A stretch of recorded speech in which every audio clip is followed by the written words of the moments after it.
अनंत जय जय रघुवीर समर्थ सज्जना भक्तिबंधे हरि श्री हरि पाविले तो स्तवावे जणी निंदिते सर्व सोडून द्यावे जणी वंदिते सर्व भावे करावे जय जय रघुवीर ज्या ज्या स्थळी मनदाय माझे त्या त्या स्थळी निज रूप तुझे मी देवितो मस्तक ज्या ठिकाणी येथे तुझे सद्गुरु पाय दोन्ही जय जय रघुवीर समर्थ अवधूत चिंतन श्री गुरुदेव दत्त राम राम राम आज वाच मंगळवार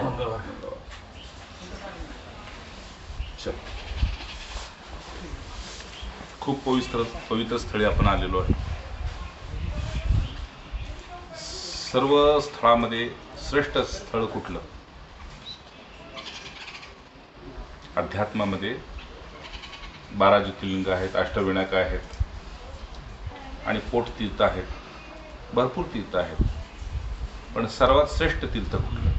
तर ज्या तीर्थावर आपली देहबुद्धी कमी होते, आत्मबुद्धी जागी होते, ते सर्वात श्रेष्ठ तीर्थ आत्मतीर्थ. जय जय. आणि मग ते तीर्थ कुठं? तर ज्या शिष्याचं शिष्यत्व गेलं, जीवत्व गेलं आणि गुरुतत्व त्याच्यामध्ये प्रकट झालं, ते स्थळ, ते तीर्थ परमउच्च. आणि तशा प्रकारचं हे चौरंगीनाथांचं परम तीर्थ मांडलं गेलेलं आहे.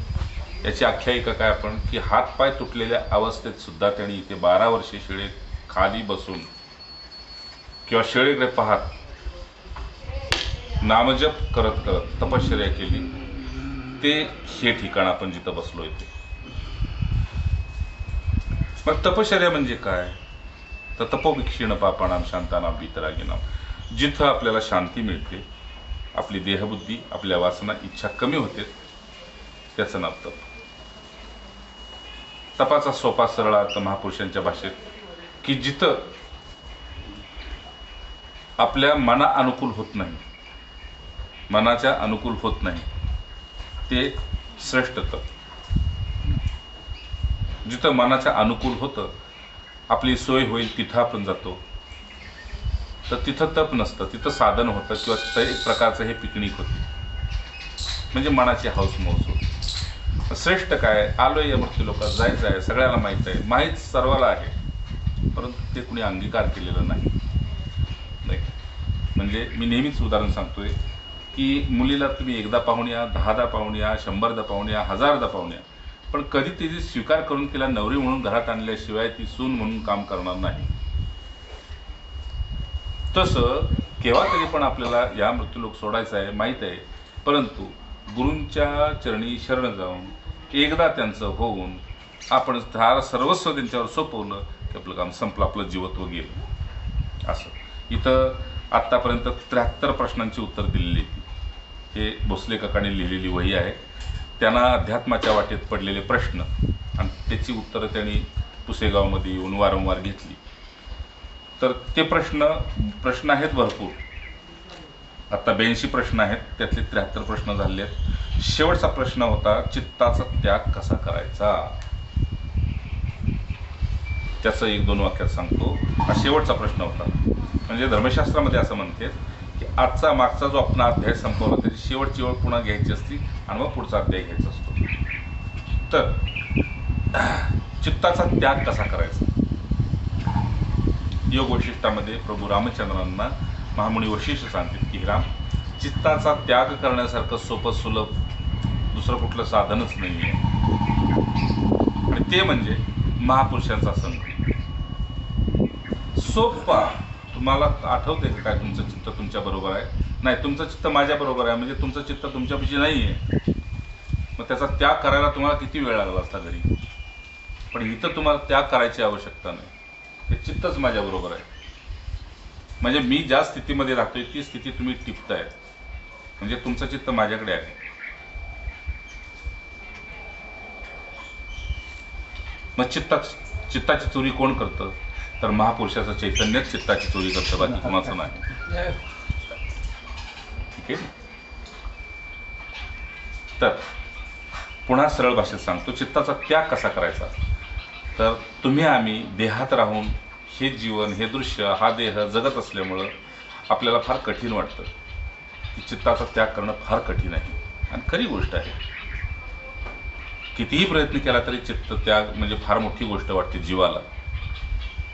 म्हणजे बापूजींच्या भाषेत की जनावरे राखणारा असेल, गुरे राखणारा असेल, मेंढपाळ असेल आणि त्याला जर म्हटलं A+B गणित सोडव, तर तो म्हणतो अजून 100 मेंढरा आणून दे राखतो, पण हे काय माझ्याच्यानं होत नाही.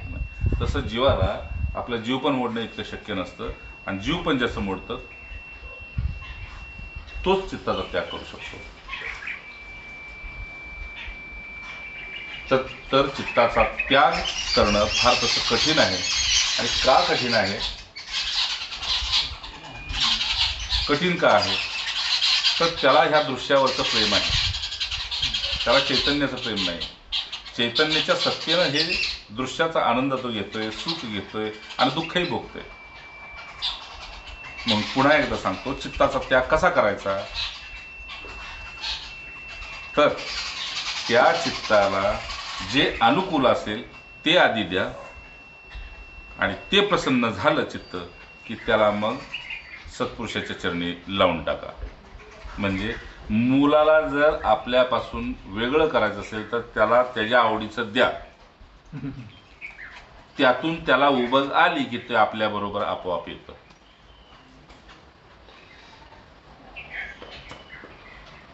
फरक काय होतंय, आपण मुलाला त्याच्या आवडीचं देतो आणि ते त्याच्या सवयीत मोडायच्या अगोदर त्याच्याकडून काढून घ्या. जसं मुलाला मोबाईल दिला, त्याला ते खेळताना बरा वाटायला लागला, पण त्याच्यात उबग यायला लागली की काढून घ्या, त्याला गोडी यायला लागली की काढून घ्या. तसं हे चित्ताचं आहे. चित्त संसारामध्ये रमतं, संसारामध्येच ते प्रसन्न राहतं. पण तो संसार आपण प्रामाणिकपणे करू लागलो की चित्ताला आपोआप त्याग घडू लागतो. संसाराचा प्रामाणिकपणा गेला की चित्ताचा त्याग होत नाही. ठीक आहे, साधी गोष्ट. सरळ सोपा मार्ग म्हणजे तुम्ही अधूनमधून जर महापुरुषाचा संग करू लागला तर त्या चित्ताची आपल्याला कुठेही जाणीव सुद्धा होत नाही. म्हणजे तुम्ही पाहिलं असेल तर एखाद्या वेळेस असं ब्रह्मस्वरूपात एखादा महापुरुष बसला किंवा चांगला एखादा सतशिष्य जरी बसला तरी त्याचं चित्त कुठं चैतन्यात विलीन झालेलं असतं त्यालाही माहीत नसतं.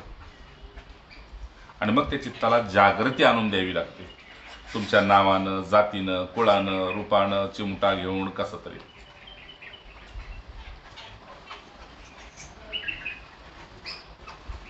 शेवटची गोष्ट, चित्त आणि प्रकृती हे एका जातीचे. सोपा मार्ग आता सांगतोय, चित्त आणि हे प्रकृती हे एका जातीचे आहेत. ते आपल्या ताब्यात आलं तर ठीक आहे, नाहीतर त्याला त्याच्या ताब्यात देऊन टाकायचं. कारण आपण गुरूंच्या ताब्यात गेलोय आणि चित्त प्रकृतीच्या ताब्यात आहे. मग त्याची गोडी तिकडे राहणार, आपली गोडी इकडे राहणार, दोन वेगळे विभाग होते. बरं, पुढचा प्रश्न त्यांचा आहे की आत्मज्ञानाच्या 5 पायऱ्या, टप्पे आहेत, त्या कोणत्या? चर्चेत अनुत्तरित. म्हणजे पाठीमागे कधी चर्चा झाली असेल त्या चर्चेत हा प्रश्न उठला होता, परंतु त्याचं उत्तर मिळालं नव्हतं, असंच ना? अच्छा. तर आत्मज्ञानाच्या 5 पायऱ्या सांगितलेल्या आहेत, म्हणजे टप्पे 1, 2, 3, 4 आणि 5. या 5 पायऱ्या कुठल्या? तर पहिली पायरी जी आहे ती विवेक. तुम्हाला आत्मज्ञानाच्या वाटेवर जायचं आहे ना, मग निवाडा करायला शिका. ज्याला निवाडा करता येत नाही तो पहिल्या पायरीवर जर येत नाही तो दुसऱ्या पायरीवर जाऊ शकत नाही. म्हणून पहिली पायरी विवेक, निवाडा करा पहिला. खरंच तुला हे पाहिजे का हे पाहिजे, आणि हे पाहिजे असेल तर हे आज ना उद्या सुटणार आहे आणि हे कधीच सुटणार नाही. मग सत्य कधीच सुटणार नाही आणि असत्य सुटत चाललेलं आहे, हे की नाही? आपल्यावरून देह सुटत चाललेला आहे, आपल्या हातातून तारुण्य सुटून गेलं, मध्यावर आलेलो आता वृद्धाप काळात जाऊ. म्हणजे जे सुटतंय आणि जे सुटत नाही त्याचा विवेक कर. पहिली गोष्ट विवेक झाला. आता वरच्या पायरीवर ये, जे सुटत नाही त्याच्याबद्दल वैराग्य कर.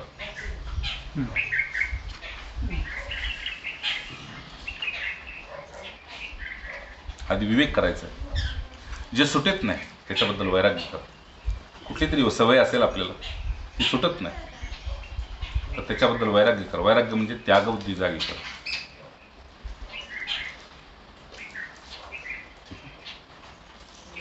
किती थोडी थोडी शणे शणे उपरमेत, थोडी थोडी जागी कर. पण पहिली गोष्ट निवाडा करायला शिक. निवाडा केल्यानंतर त्या सत्यावर चालण्यासाठी वैराग्य धारण कर. हे वैराग्य धारण केल्यानंतर कुठेतरी चित्त आपल्याला हलवून सोडतं. हे आपल्याला शक्य नाही असं वाटतं. ठीक आहे, तर फिरून फिरून आपल्याला तिथंच घेऊन येत होते. त्यावेळी त्याग करायला शिक. दुसरा टप्पा त्याग. वैराग्यानं ते हातात येत नसेल तर सरळ त्या गोष्टीचा त्यागच कर. जसं मी आता त्यांना सांगतो कृषीच्या याला, अलीकडे विचारा त्यांना, माझ्याकडे एक पैसा असतो का, त्यांना विचारा. जेव्हापासून घराचे बांधकाम सुरू झालं तेव्हापासून त्यांच्या हातात हे घे हजार, हा त्याग नव्हे आणि हे वैराग्य बी नव्हे. दिलं, तुम्हाला काय करायचं तुम्ही बघा, संपला विषय. मी विचारणार नाही आणि तुम्ही सांगू नका. मी इथलं ज्वलंत उदाहरण दिलं तुम्हाला घरचं. पहिली गोष्ट विवेक. निवाडा केल्यानं चालायला शिका. चालत असताना तुम्हाला वैराग्य येणार नाही. थोडंसं सांभाळा, धरा थोडंसं वैराग्य. नाही की नाही? अरे समोरून शत्रू आला तर आपण वैराग्य धरतोय की नाही, आपण तिकडे बघायचं नाही त्याकडे, बस संपलं. इकडे बघतोय आपण, किंवा त्या वाटेने जायचं नाही, त्याला ओलांडायचं, आपण लगेच रस्ता बदलतोय. पहिला विवेक, दुसरं वैराग्य, तिसरा त्याग. कारण आपल्याला पाहिजे शांती, आहे की नाही?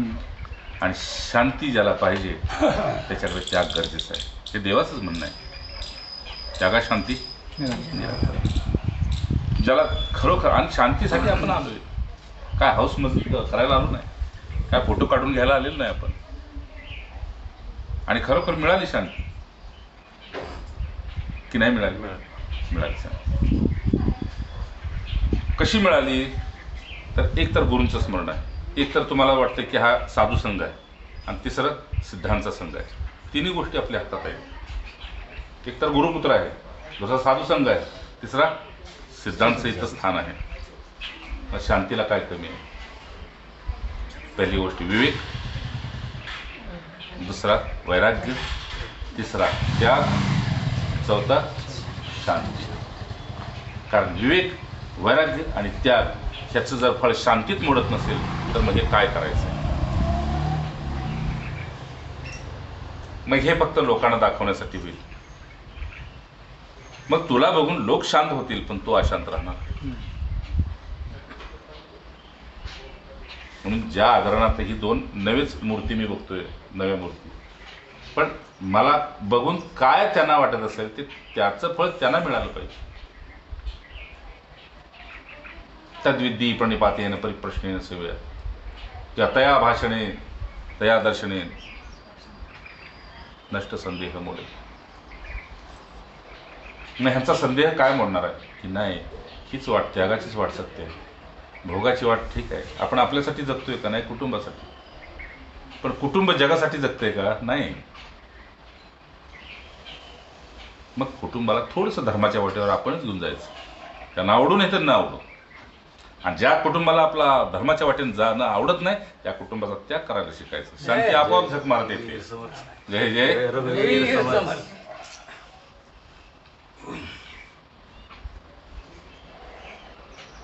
पहिला विवेक, दुसरं वैराग्य, तिसरा त्याग, चौथा शांती.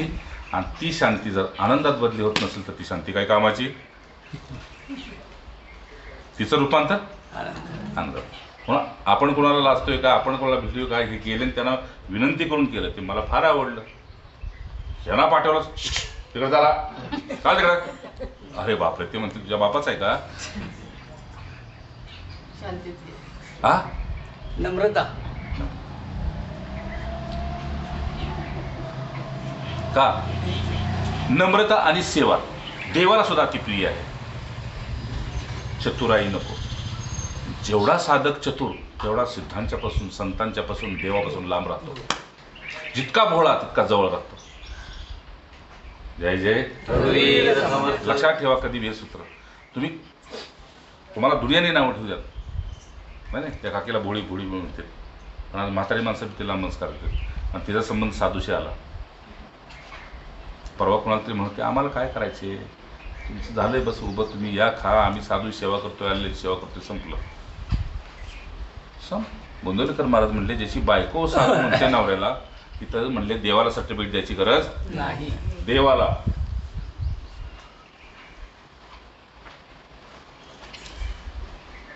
ज्याची बायको म्हणते नवऱ्याला, त्या नवरा नव्या साधू आहे, त्याला म्हणले त्यानं शिक्का मारायची गरज नाही. आणि मग तो म्हणतोय की ते क्षिप्रम भवती धर्म आत्मा, तो माझा धर्माचा आत्मा आहे, तो जो जगतोय का नाही ते तुम्ही जगून दाखवा, असा देव म्हणतोय.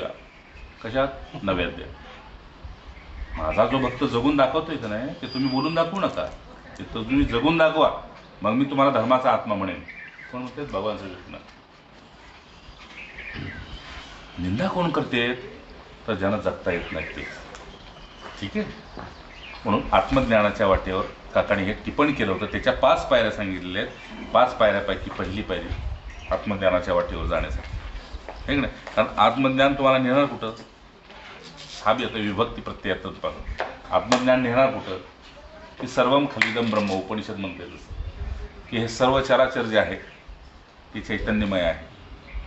आत्मा इत्मा राहतेच बाजूला, काय तो कोणी बघितला नाही की नाही, पण चैतन्यमय आहे. आणि चैतन्य कसं आहे तर आनंदमय आहे, नाही का? इथं आल्यानंतर शांती, शांतीचं रूपांतर आनंद, नाही का? आता इथं लोक दर्शन घेतात आणि कुठेतरी हवेच्या ठिकाणी बसतात, म्हणजे त्यांना कशाला? आनंदासाठीच बसतात. इथल्या गोष्टीचं रूपांतर आनंदामध्ये होतंय, शांतीचं रूपांतर आनंदात होतं. मग आनंद म्हणजे नेमकं काय?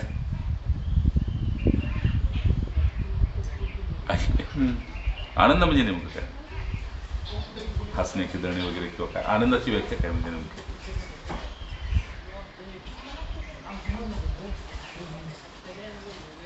काय का माहिती नेमकं? संगीता, आनंद म्हणजे काय नेमकं? तुम्ही खाली गेल्यावर सहज बोलता की आम्ही तिकडे गेलो खूप आनंद आला, म्हणजे काय काय केलं? काय तुम्ही आनंद आला म्हणजे काय केलं? तर आपल्या परिपूर्ण देहबुद्धीचा विसर पडणे, आपल्या वासनेचा विसर पडणे, आपल्यातल्या रागद्वेषाचा विसर पडणे आणि चित्त चैतन्यमय होणे, त्याला म्हणायचा आनंद. त्यालाच देवाने सांगे नमे रागो लोभो असते नमे प्रिया. का बरं? म्हणले समोहम सर्वभूतेषु, मी सगळ्यात समान आहे, सगळ्यांच्यातनं निघते चैतन्य, राहील ते पंचमहाभूत. पण ते चैतन्य तुमचं परमात्म्याशी एकरूप झालं की आनंद. नुसतं चैतन्य काय करायचं? नुसतं चैतन्य तर गाढवात बी आहे, गाईत बी आहे, ठीक नाही? पण आपण नंदीला मागाशी मी तुम्ही पाहिलं असेल, नंदीपाशी गेलो थोडं पाहतात, अरे दुसऱ्याला दिसताना तो दगडाचा दिसतोय, पण मला त्याच्यात चैतन्य दिसतंय, कारण तो शिवापाशी उभा आहे तो. मग त्याचं सामर्थ्य काय असेल? किती वेळा नंदीला लाताडून पाठवलाय शिवाने, माझ्या मागे यायचं नाही, ठीक आहे, कालपासून म्हणतोय तुम्ही निघा हळदीला. आता हे चौरंगी व्हायचं होतं नाही तर आता तिथे बहुरंगी झाले असते, इथे चौरंगी आहे. म्हणजे चौरंगी म्हणजे चारी बाजूसाठी आनंद घेते, मन बुद्धी चित्त अहंकार चारी बाजू आनंदित आहे. कुणामुळं? तर त्या नाथामुळं. मन बुद्धी चित्त आणि अहंकार ह्या अंतःकरणाचा चौरंग आहे. आणि त्या चौरंगावर आपल्या नाथाला बसवून तो बिनधास्त आपल्या ब्रह्मस्वरूपात आहे. त्यामुळे त्यांना नाव काय आहे? चौरंगी नाथ. हे 4 आहेत की नाही? चौरंगाला 4 पाय असतात, मन बुद्धी चित्त आणि अहंकार हे अंतःकरणाचे 4 पाय आहेत. त्या पायावर हा नाथ बसलेला होता, नाही काय? लोकांना जडबुद्धीनं काय म्हणते, त्यांचे हात पाय तोडले होते, ठीक आहे, तरी सुद्धा त्यांचं अंतःकरण भगवन्मय झालेलं होतं, गुरुमय झालेलं होतं.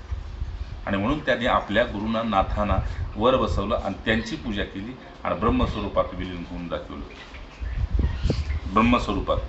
आणि त्या ब्रह्मस्वरूपाचं ज्यांनी दर्शन घेतलं त्यांना ह्या स्थानाचं महत्त्व कळालं. तर एवढ्या अशा ठिकाणी नाही म्हणजे लोकांच्यासाठी हे पर्यटन स्थळ केलं त्याने. पण इथं आल्यानंतर एकदा तरी त्यांना डोके टेकेल, म्हणजेच जसं अंतःकरण इथं आल्यानंतर प्रसन्न होते, शांत होते, त्यागमय होते, आनंदमय होते, त्याचं येणं सार्थक झालं, नाही का? त्याचं येणं सार्थक झालं. तसंच तुम्ही आम्ही सगळे भक्ती लोकात आलो, काय पोटासाठी जगलो, कुटुंबासाठी जगलो, इंद्रियाच्या सुखासाठी जगलो, पण आता जाताना तरी कमीत कमी आपल्याकडे शांती पाहिजे, आणि शांतीचं रूपांतर आनंदात पाहिजे, नाही का? नाही तर आपले पैसे खाऊन डॉक्टर आनंदात आहे मृत्यूच्या वेळी, हे नाही काही झालं की आपल्याला पहिलं दवाखान्यात पळतो, पण आपले पैसे खाऊन तो आनंदात आहे का? तो तुमचे पैसे घेऊन जातोय स्वित्झर्लंडला आहे की, आणि आपण जातोय कैलास स्मशानात. म्हणून ज्याला आत्मज्ञान हवं आहे, किंवा ज्यांना गुरूंच्या सारखं आत्ममस्तीत, आत्मसुखात, आत्मानंदात राहायचे, त्याच्यासाठी ह्या 4 गोष्टी 5 गोष्टी सांगितल्या आहेत. पहिला विवेक, म्हणजे सत्यासत्याचा निवाडा सगळीच करतात, पण त्याच्यावर चालत नाही. आणि चालत का नाही तर वैराग्य नसतं. थोडं थोडं वैराग्य राहायचं, नाही का? कुटुंबात थोडंसं जरी एकमेकात असं बिनसलं तरी आपोआप वैराग्य येतं.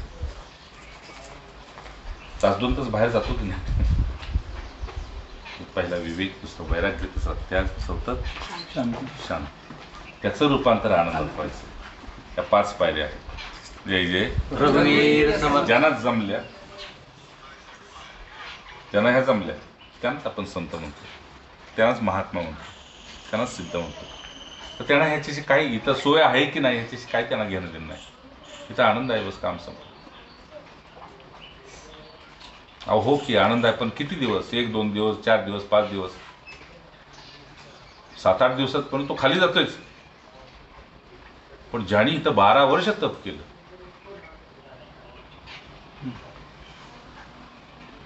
ऐक ना, एक पर्व संपलं, आणि मग पुढचं तप त्यांचे ते गुरु करून घेते. पुढे तपाची गरज नाही, पुढे त्यांना सहज अवस्थेत राहायचं असतं आणि जगाला जागवायचं असतं. जगजोगी जगजोगी. पुढे हे जगाला जाग करायसाठी खाली, पण जग कधीही कुणाला अजून जागं झालेलं नाही. मोहनिशा सब सोहनहारा. सगळे मोहाच्या झोपेत गर्द आहेत. तुम्ही किती जागे करा, तात्पुरते येतील, तासभर अर्धा तास बसतील, पुन्हा आपल्या मोहाचे.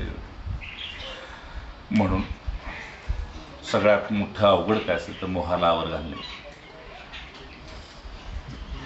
आणि तो नाही घालता येत भल्या भल्यानं. म्हणून सत्पुरुषाच्या संघानं विवेक जागा होतो, वैराग्य बी येतं. असेल तसं राहायची आपली इच्छा होती, असेल तसं. हां, आणि प्रसंगवधान तो त्याग करायला बी मागे पुढे बघत नाही. मग ज्याच्याकडे ह्या 3 गोष्टी आल्या त्याकडे शांती आलीच. ज्याच्याकडे शांती आली त्याला आनंद मिळाल्याशिवाय राहत. इति शिवम. जय जय रघुवीर समर्थ. अवधूत चिंतन श्री गुरुदेव. राम राम राम.